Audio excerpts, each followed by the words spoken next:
And while most of us are not sick from it, I'm sure we're all sick of hearing about this COVID pandemic. This coronavirus is certainly casting a long shadow over Australia and Australians, and it will until we get our act together. For a start, premiers like Palaszczuk and McGowan in Queensland and WA are doing all they can to actually keep us frozen in time. Back in the time when the pandemic first started, they just simply don't want the pandemic to end. They want to continue to control our lives, our livelihoods, constantly telling us that we're safe because they're in charge. Of course, they will milk it and frankly bilk it, getting as much money as they can from the Commonwealth taxpayers for even basic state government health tasks for as long as they possibly can. These states in particular have proved time and time again that they are putting process ahead of people. Legions of iPad-carrying bureaucrats are deployed, doctors and nurses. Well, you know, they're in the queue as well for health spending, but the last in the queue, waiting lists blowing out, patients are put last. But they keep telling us they're keeping us safe. And even though Victorian Premier Daniel Andrews has been shamed into a course change in Victoria, because, well, frankly, most of the things he's done to date have actually been wrong, Queensland and WA premiers have a preoccupation with their own self-importance. They seem to ignore core responsibilities across multiple policy fronts. For the past 5 years, I've been calling for water storage plans for dams, distribution schemes, such as those suggested over 80 years ago by Dr John Bradfield, a Queenslander who designed the Sydney Harbour Bridge and the Story Bridge, amongst other things. Yet premiers and the process-rich bureaucratic restrictions, using the federal EPBC, for instance, well, frankly, have done absolutely nothing. Water's at the heart of nation building. Water's at the heart of our national security. Water is the key to whatever form of power generation we choose. And coal and nuclear both boil water to steam to drive generation turbines. And the much-touted hydrogen, well, it needs water and electricity to split the atoms. You know, we can't make or grow a thing without water, yet it's not a priority for state governments.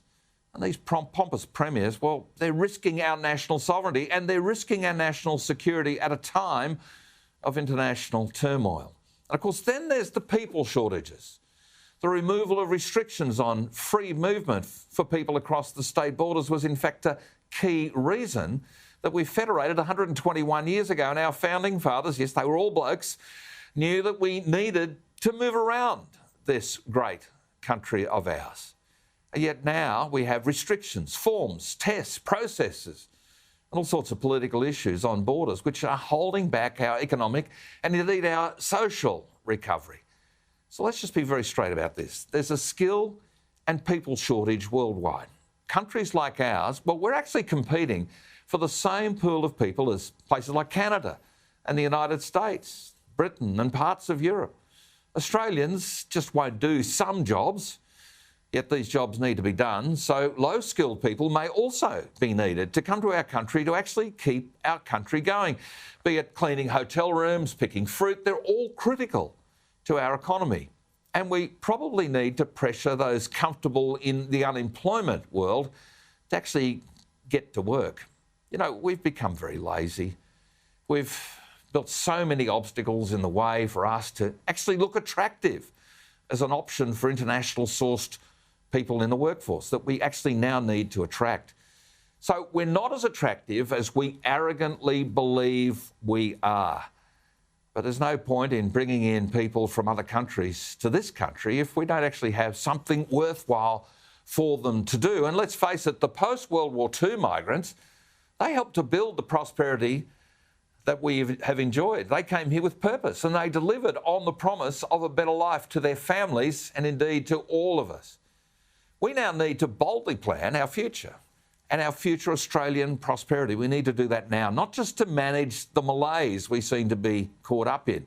The opportunity to be bold just isn't being taken. We've been paralysed by fear, which is pumped up by these political opportunists, particularly amongst our premiers.